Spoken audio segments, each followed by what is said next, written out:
Masagana at mapayapang bagong taon sa inyong lahat.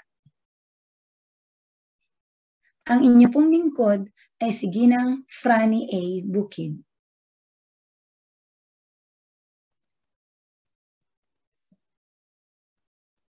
APA, Kasaysayan ng Daigdig.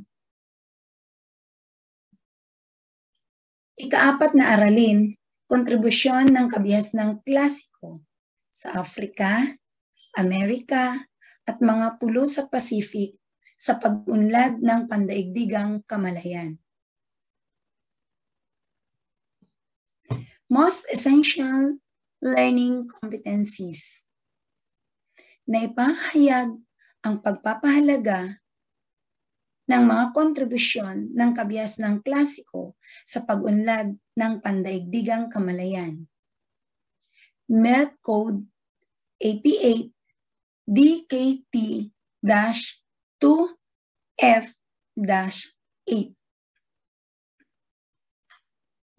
Inaasahan. Number 1. Naiisa-isa ang mga kontribusyon ng kabihasnan sa Afrika, Amerika, at mga pulo sa Pacific sa pag-unlad ng pandaigdigang kamalayan. Number 2. Naipapaliwanag ang pagkakaiba at pagkakatulad ng mga kontribusyon ng kabihasnang klasiko sa pag-unlad ng pandaigdigang kamalayan. Number 3. Naipapahayag ang pagpapahalaga sa mga kontribusyon ng kabihasnang klasiko sa pag-unlad ng pandaigdigang kamalayan. Dumako po tayo sa ating balita. Ayon sa isang pag-aaral mula sa South Africa, ang mga taong makakakuha ng booster dose ng Johnson & Johnson's Janssen ay mahusay at protektado ng 85% laban sa malubhang sakit at implikasyon mula sa Omicron variant ng coronavirus. Kumusta? Ilan sa inyo ngayon ang nakakuha na ng bakuna?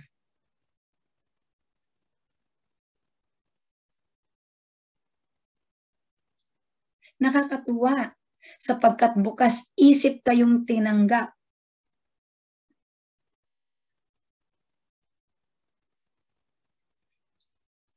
Ang bakuna na yan upang tayo ay makatulong hindi lamang sa ating sarili, sa ating pamilya, maging sa ating komunidad.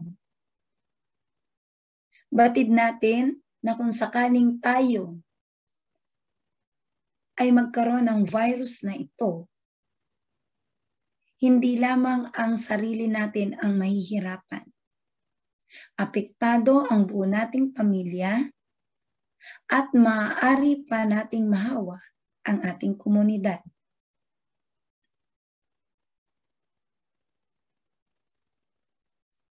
Maaari ko bang malaman kung ilan sa inyo ang hindi pa nakakakuha ng bakuna?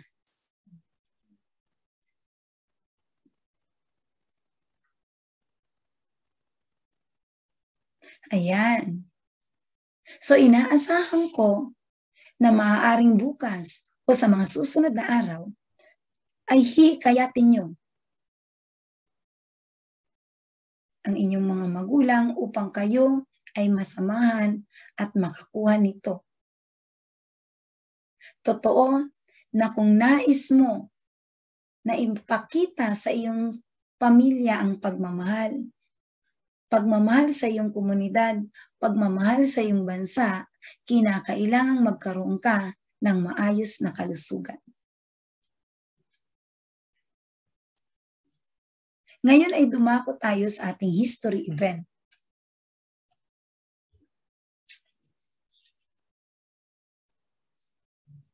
Ika-6 ng Enero, 1812, Ito ang kaarawan ni Melchora Aquino na ating kilala bilang Tandang Sora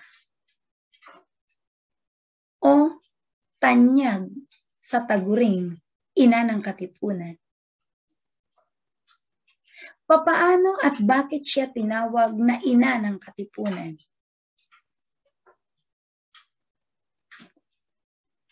Pinakain niya at ginamot ang mga Katipunero na noong mga panahon na yon ay aktibong nakikipaglaban sa mga mananakop na Espanyol. Hindi siya nagdalawang isip. Bukas palad siyang tumulong sa kanyang mga kababayan upang maibsan ang uhaw at matugunan ang gutom na nadaranasan ng mga Katipunerong ito.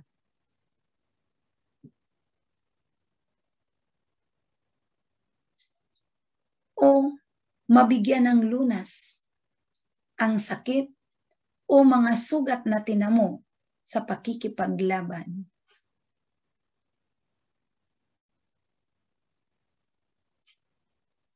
Totoo, maipagmamalaki natin siya.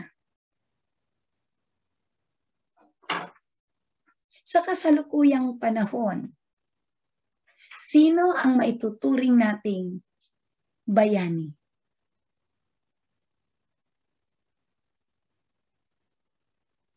Mahusay. Maaaring kahit ikaw na isa sa mga kabataang Pilipino ay magiging bayani. Tandaan natin, kahit sa maliit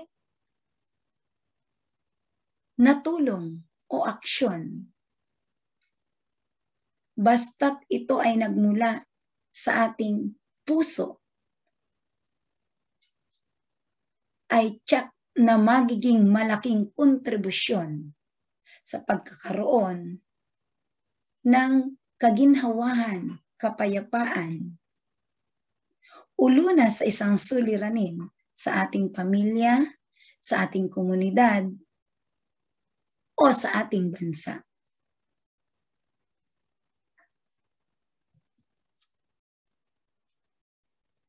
Mga mag-aaral, napansin niyo ba, nasa paunang pagsusulit na tayo?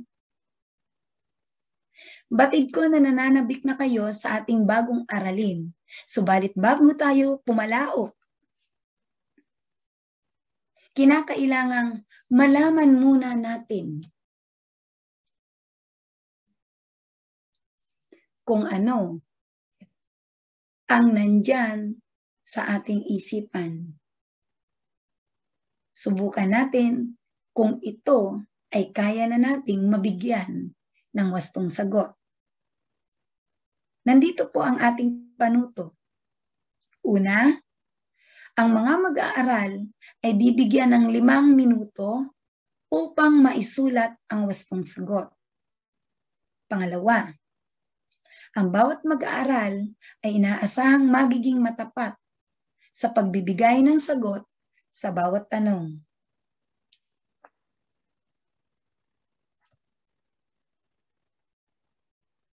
Panuto. Basahin na mabuti ang bawat tanong at piliin ang titik ng tamang sagot. Sa oras na ito, kinakailangan ninyong matutong makinig ng maayos. Naunawaan po?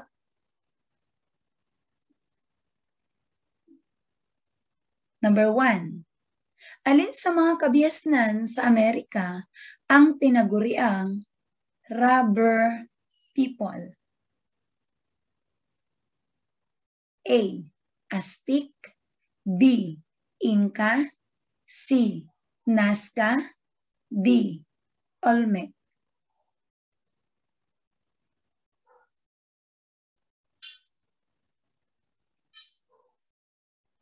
Number 2.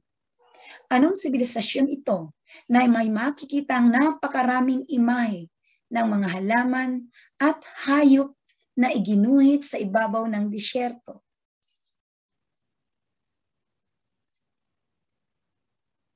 A.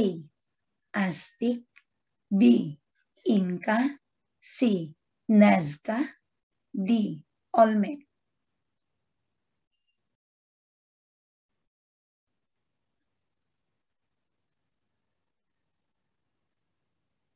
Pangatlo, alin sa mga sumusunod ang tamang paglalarawan sa chinampas ng mga Aztec?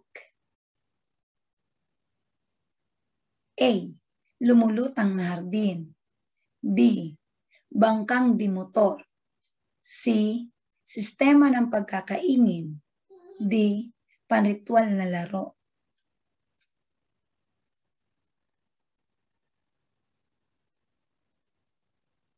Pang-apat, alin sa mga pulo sa Pacific ang nakilala sa paggawa ng makukulay na maskara, figura, at kagamitang panseremonya na gawa sa kahoy, talukab ng pagong at kabibe? A. Melanesia. B. Micronesia. C. Pacificnesia. D. Polynesia.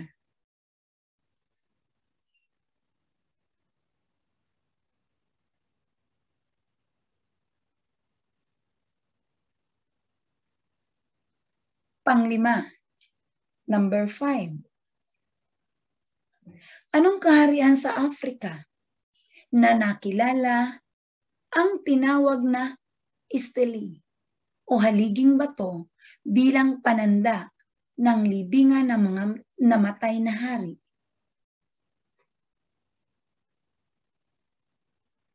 A. Axum. B. Egypt. C. Mali. D. Songhai.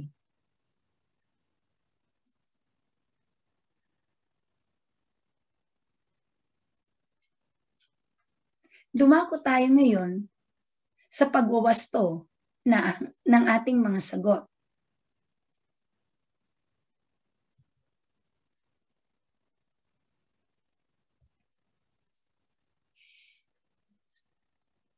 Number 1, D. Number 2, C. Number 3, A. Number 4, A. Number 5, A.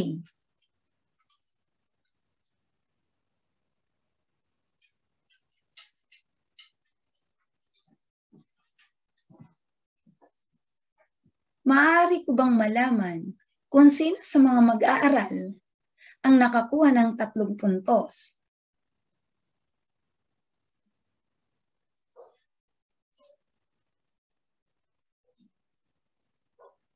Mahusay.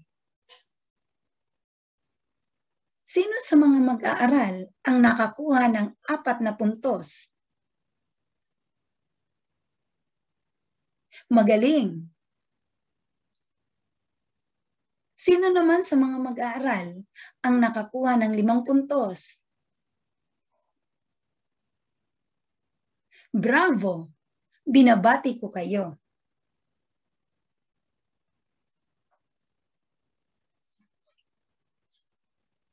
Ngayon batid ko na talagang excited na kayo. Tunay na nananabik na kayo na malaman ang ating bagong aralin.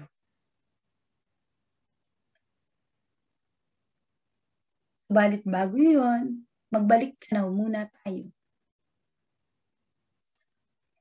Sa nagdaang aralin, pag-usbong at pag-unlad ng mga klasikong kabiasnan sa kanlurang Africa, Mesoamerica at mga pulo sa Pacific, ay bigyang pansin natin ang mga sumusunod na tanawin.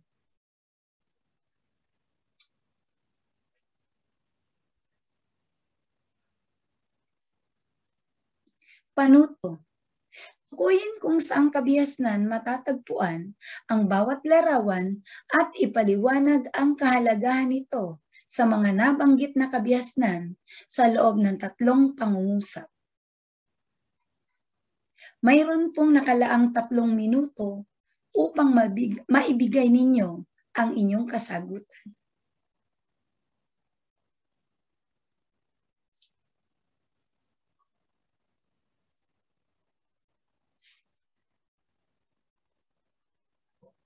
Dumako tayo ngayon sa pagbibigay ng inyong mga kasagutan. Ang malawak na disyerto ay hindi hadlang upang ang mga mamamayan na naninirahan sa Afrika ay mabuhay ng maayos at mapayapa. Wasto.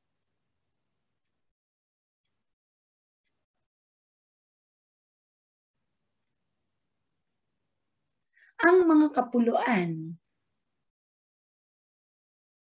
ay hindi hadlang upang ang pamumuhay ng mga mamamayan ay maging maayos. Ito ay dulot ng saganang lamang dagat na kung saan ang mga mangingisda ay masaya sa masaganang huli na siyang nagiging dahilan upang sila ay magkaroon ng maayos na pang-araw-araw na pamumuhay.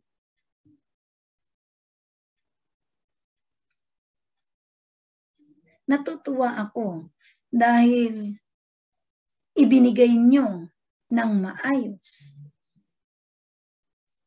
kung ano ang inyong pananaw, ang inyong mga napagmasdan sa ating mga larawan. Ngayon ay dumako tayo sa inihanda kong maikling video clips.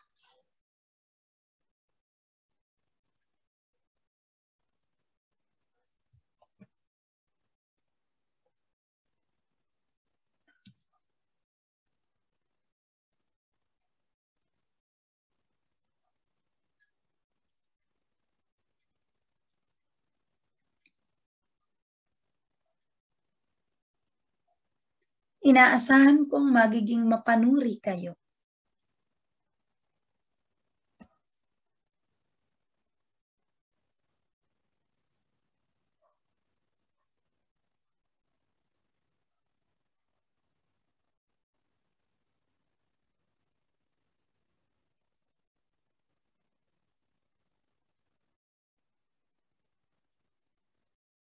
Tungkol saan ang mga larawan na ipinakita sa ating video clips? Mahusay. Ito po ay ang mga pyramid.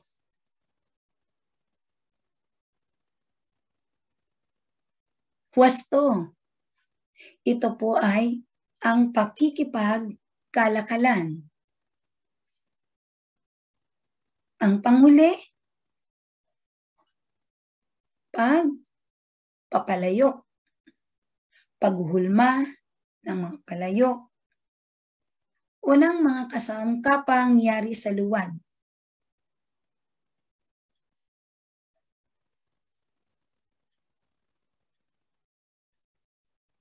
Batid ko na meron na kayong kaalaman sa ating tatalakayin. Maaari bang malaman ko kung ano yan? Wasto. Ito po ay ang tungkol sa mga pamana ng mga sinaunang kabiasnan. Wasto ang iyong sagot. Pamana ng mga klasikong kabiasnan.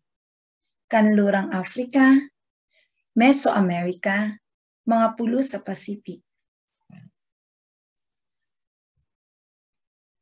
Pamana ng Kanlurang Afrika.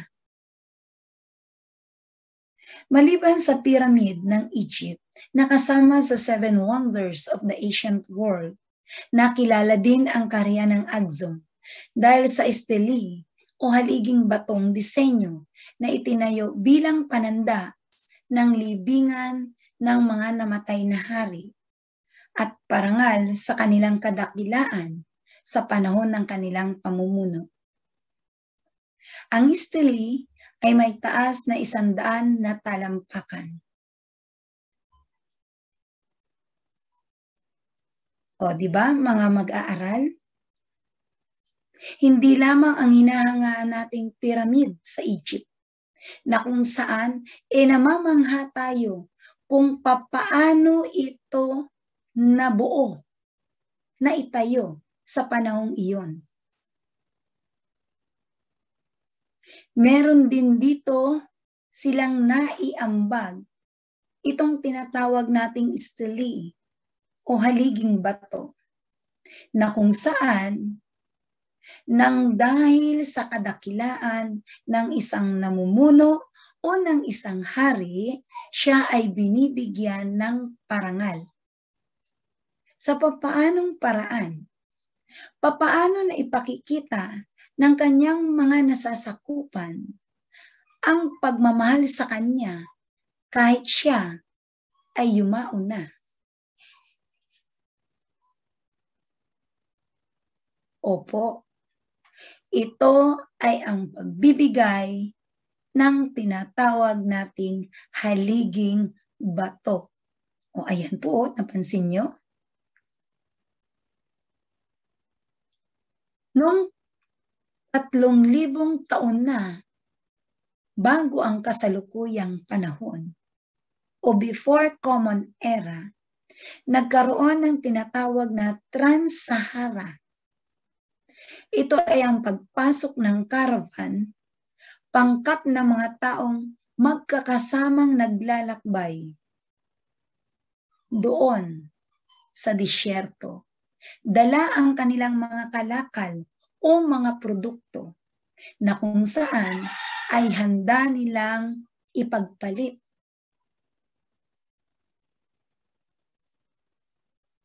Nakilala ang mga imperyo ng Ghana, Mali at Songhai na naging makapangyarihan dulot rin ng pakikipagkalakalan sa mga mamamayan sa labas ng Afrika. So tandaan natin mga anak ha, hindi lamang doon sa kontinente ng Afrika, maging sa labas ng kontinente nila, maaaring dito sa Asia, maaaring dito sa Amerika, maaaring dito sa Europa, ay nakakarating ang produkto na kung saan ay dala ng kanilang caravan.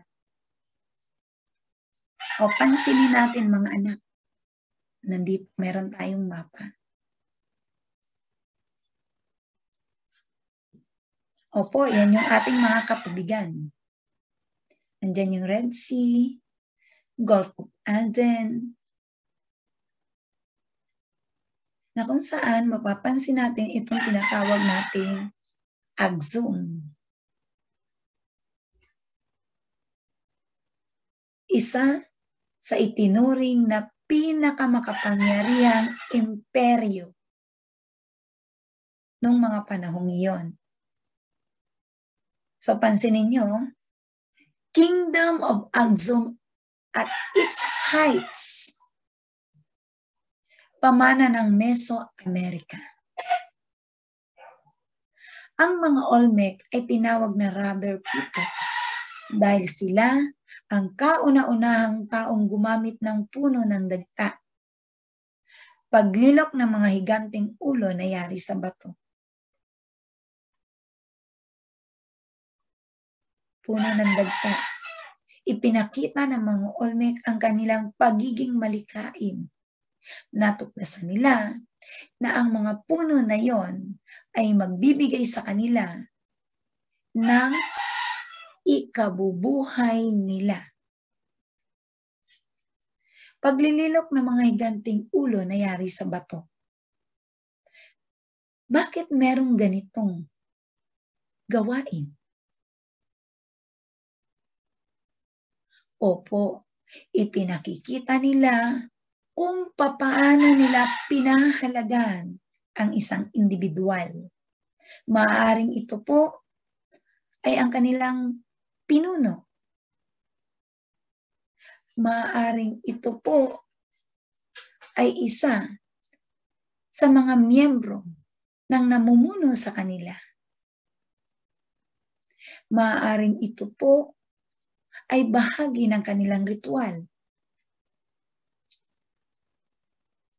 Pansinin natin kung papaano ipinakita ng mga sinaunang tao ang pagiging malikhain nila.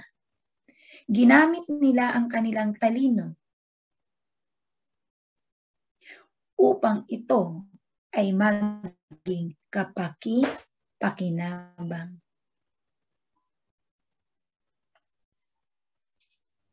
Nagsimula ng isang larong panritual na tinawag na pok-atok, kalintulad ng larong basketball. Subalit, ginagamit ang mga siko at ang baywang sa pagpapapasok ng bola na gawa sa bato na nakalagay sa isang mataas na pader.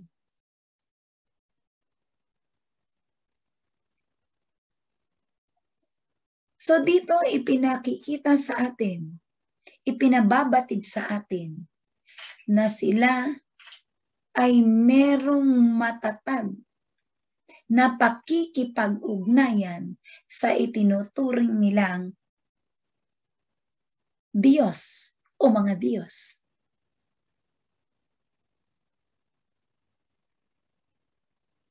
Malalim ang kanilang pananampalataya sa itinuturing nilang may likha sa kanila.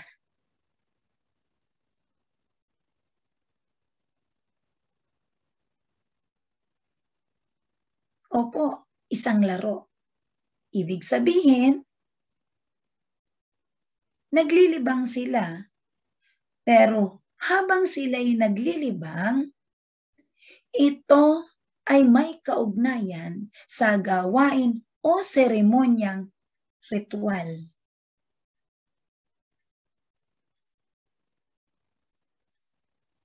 Bahagi ng kanilang pasasalamat sa kanilang Panginoon.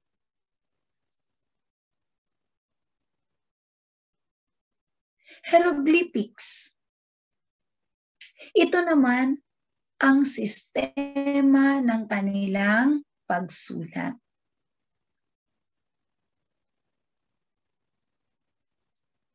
Meron din tayo ritong larawan.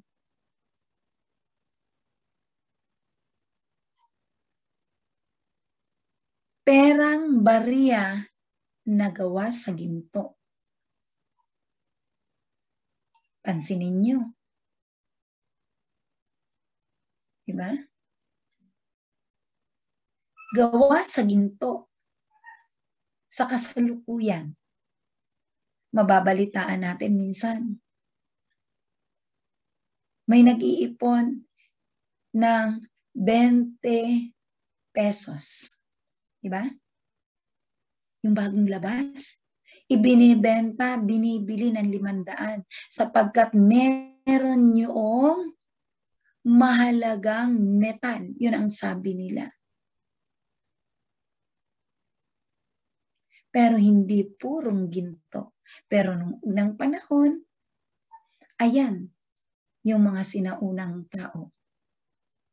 Ginamit nila ang kanilang talino upang makalikha sila ng isang kasangkapan sa pagnenegosyo o pakikipagkalakalan.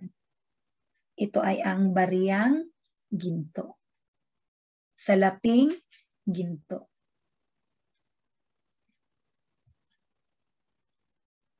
Dumakot tayo sa Maya. Ang Maya ay gumamit ng pyramid na seremonya ng bawat lungsod. Anong ibig sabihin nito? So itong pyramid na to ay sumisimbolo sa kanilang matatag na pananampalataya, paggalang, pagrespeto, at pagpupugay sa kinikilala nilang Diyos.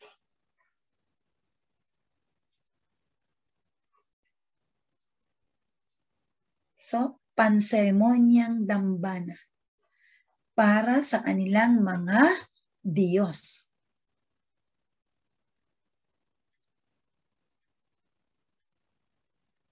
Katulad ng naunang kabiasnan, ito ay bumagsak dahilan upang lisanin, ihinto ang paggamit ng kalendaryo at estado. So, sa hindi maipaliwanag na kadahilanan, maaaring ito ay nakaranas ng matinding peste, kalamidad, o maaaring bahagi ng pananako, nilisan ng mga Maya ang kanilang lupain. Ito ang naging dahilan upang naihinto ang paggamit nila ng kalendaryo, mga nakaukit sa bato. At ang pagkakaroon ng isang matatag na estado.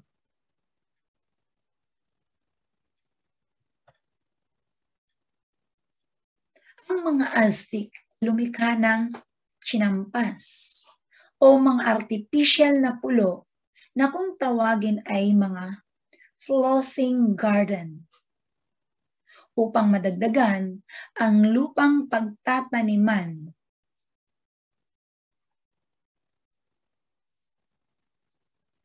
So, ipinakikita sa atin kung papaano muli ginamit nila ang kanilang mayaman, malawak na imahinasyon upang tugunan ang kanilang pangkabuhayang pangangailangan.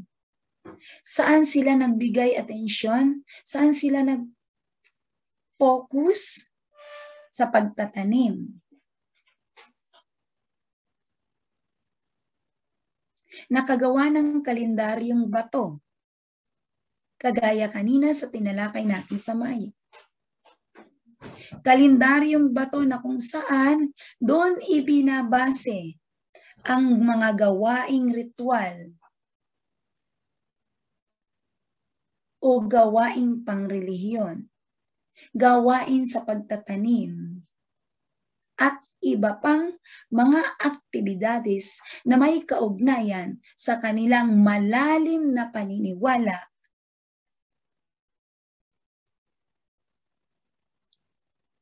na kanilang minanapa sa kanilang mga ninuno. Mayamang kultura. So, yung kalendaryong bato, yan ang kanilang naging basihan. Magaling din sila sa paggawa ng dam, irigasyon, at mga kanal. So, pansinin ninyo sa kasalukuyan, meron ba tayo ng mga binanggit na yan? Wasto. Subalit hindi kalendaryong bato, di ba? Okay, very good. Tumpak, meron tayong dam na kung saan yan ang napakahalagang gamit natin upang tayo ay magkaroon ng malinis na supply ng tubig na kailangan natin sa pang-araw-araw nating pangangailangan.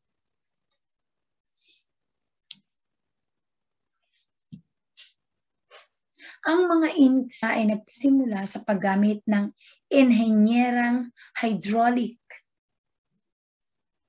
sa pamamagitan ng paggawa ng mga kanal na madadaluyan ng tubig patungong disyertong bundok. Mahirap yon. Subalit, ibinigay nila ang kanilang dedikasyon. Pinagtiyagaan nila na mabuo iyon dahil alam nila na yun ay napakalaking tulong sa kanilang kabuhayan. Opo, sa kanilang pagtatanim. At nakatutulong din ito sa kanilang mga alagang hayop. Pagtatanim sa paraang terasa. Meron tayo niyan, di ba? Isang mahalagang halimbawa niyan ay yung matatagpuan doon sa Mountain Province, sa Benguet. Opo. Sa kabihas ng Amerika, nagmula ang tsokolate na mula sa kakao. Ang tsokolate ay mula sa salitang Aztec na chocolate.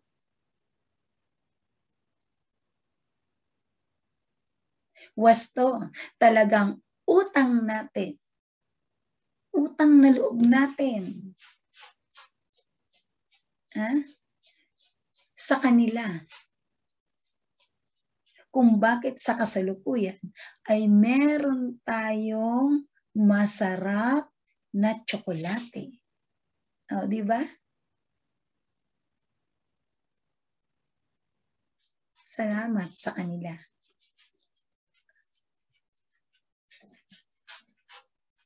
Ang Nazca, Peru. Saan ito? Saan matatagpuan ang Nazca? Sa Peru. Nakilala sa kanilang multicolor pottery at higanting mahiwagang guhit. Opo, ayan sa larawan, di ba? Higanting mahiwagang guhit. Sabi nga, maaaring gawa raw yan ng alien. Subalit hindi. Ayon sa kasaysayan, yan ay isa sa napakahalagang ambag ng mga mamamayan sa Nazca. Napakaraming imahe ng mga halaman at hayop na iginuhit sa ibabaw ng lupa sa disyerto ng Nazca. Dumako tayo ngayon sa mga pulo sa Pacific. Polynesia, Micronesia, at Melanesia. Mga pulo sa Pacific. Ang Polynesia ay mahusay maglilo gamit ang mga kahoy. May iba't ibang disenyo ng mga bulaklak at hayop at istilong geometrical ang disenyo. Ang Micronesia naman ay nag-uukit ng maskara at figura sa kahoy.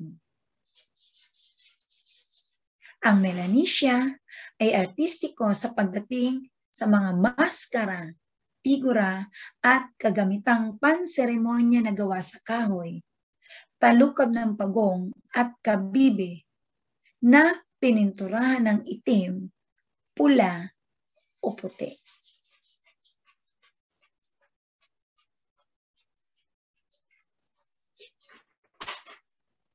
Mga mag-aaral, kung mapapansin natin, talagang tunay na iniaangkop ng mga mamamayan ang kanilang pamumuhay sa kung anong klaseng kapaligiran meron sila. Ngayon dumako tayo sa ating gawain.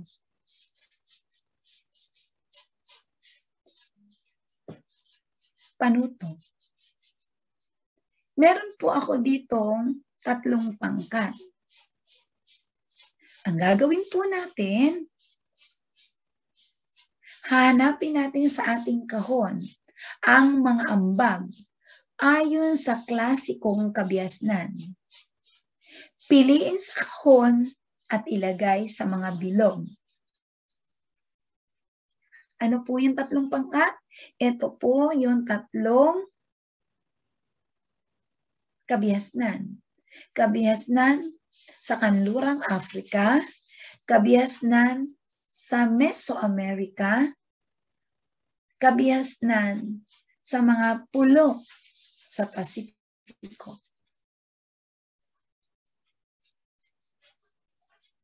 Ito po ang ating mga pagpipilian. Caravan, Chinampas, Tsokolate, Mascara, Pyramid, Rubber, Multicolor Pottery, Pokatok, Stele.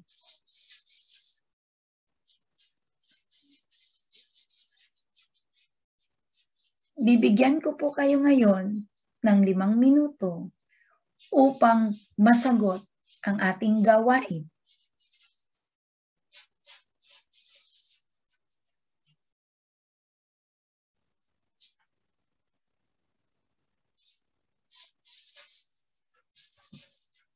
Sagot. Tingnan natin kung sino talaga sa inyo ang inilagay sa kanyang isipan yung ating mga tinalakay, yung ating pinag-aralan. Magsimula na tayo Africa, Caravan, Pyramid, Stele. So meron tayong 3. Central America o Mesoamerica, Chinampas, Rubber, Tsokolate, Pokatok. Meron tayong 4. Oceania, mga pulo sa Pasipiko. Multicolor Pottery, Mascara.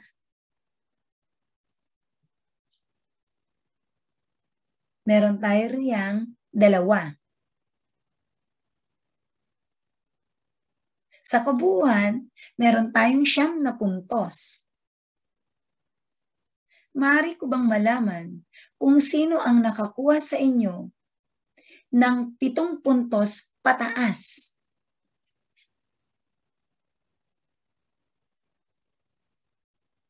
Mahusay.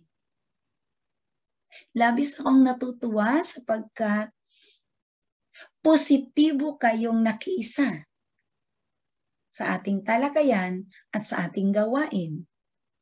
Yan ay resulta sa inyong nakuhang puntos. Tandaan, huli mang umusbong at nakilala ang kabihasnang klasiko sa kanlurang Africa, Mesoamerica at mga pulo sa Pasipiko. Hindi maipagkakaila na natatangi ang mga kultura na nalinang sa mga kabihasnang ito. Dahil dito, natatangi rin at lubang mahalaga ang mga pamanang iniwan nila sa kabihasnan ng daigdig.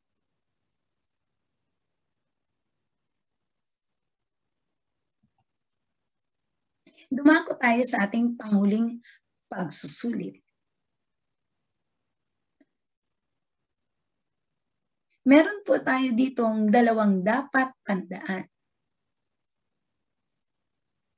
Una, ang mga mag-aaral ay bibigyan ng 5 minuto upang maisulat ang wastong sagot.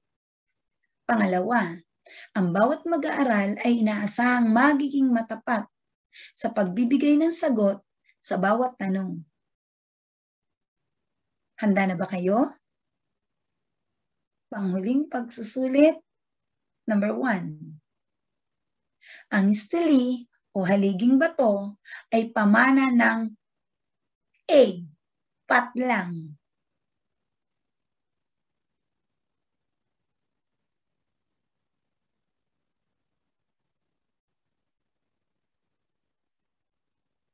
Pangalawa, number 2. Ang imperyo ng Ghana, M. Blanc at Songhai ay makapangyarihan dulot ng pakikipag kalakalan. So ito yung tinatawag nating caravan.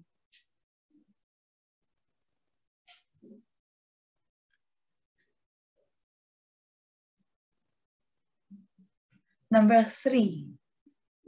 Ang floating garden o chinampas ay ambag ng kabiasnang patlang.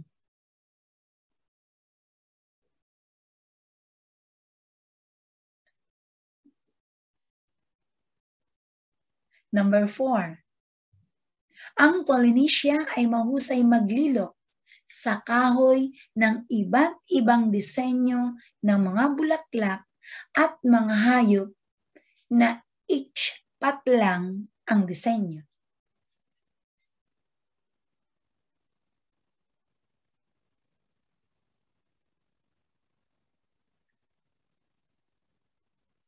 Number 5. Ang sistema ng pagsulat ng mga Olmec ay H patlang. Ngayon ay dumako tayo sa ating pagwawasto.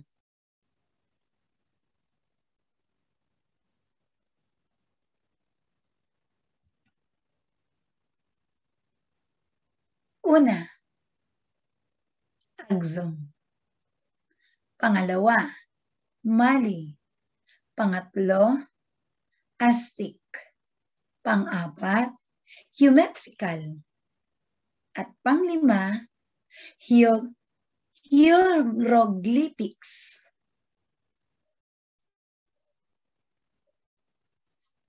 Maaari ko bang malaman kung sino ang nakakuha ng 3 puntos pataas?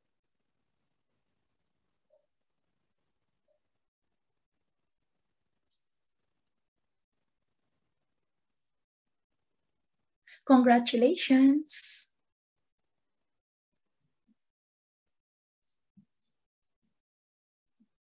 Dumako tayo sa pagninilay.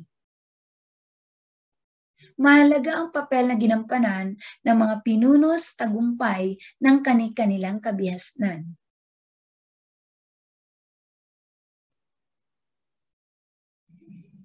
Nakiliti ba ang inyong isipan?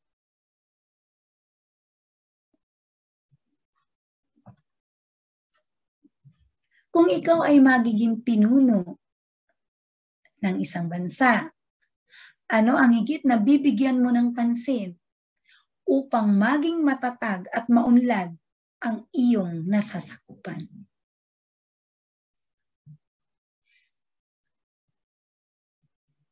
Yan po ay, ang kasagutan po dyan ay isusulat nyo sa inyong portfolio.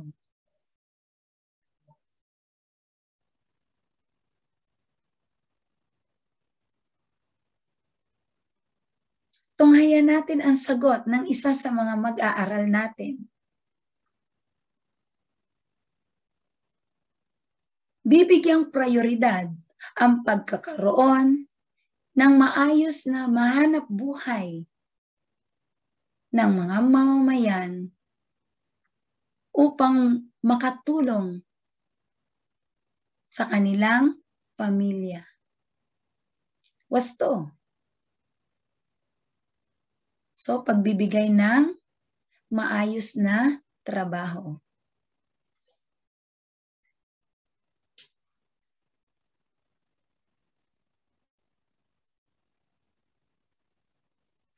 Sa kasalukuyan, maghahanap ng pinakamabisang solusyon upang masugpo ang kumakalat na virus. Wasto.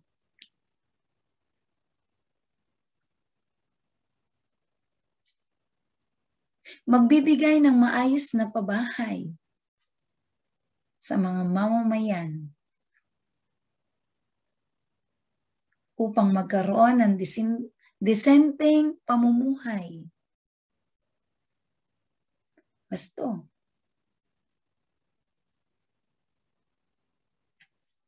Meron pa ba? Oh, very good. maayos na edukasyon sa bawat isang kabataan. Mahusay. Tandaan nyo, ang edukasyon, siyang nagiging pundasyon, matibay na pundasyon kung nais mo ng maayos na kinabukasan. Dumako tayo ngayon sa ating takdang aralin, gawain. Una, ipagpatuloy ang pagbabasa, pag-unawa at pagsagot sa inyong module. Pangalawa, itala ang mga wastong sagot sa portfolio. Pangatlo, ipasa ang portfolio sa takdang oras. Maraming salamat sa inyong aktibong pakikiisa sa ating gawain at pag-aaral. Mapagpalang araw.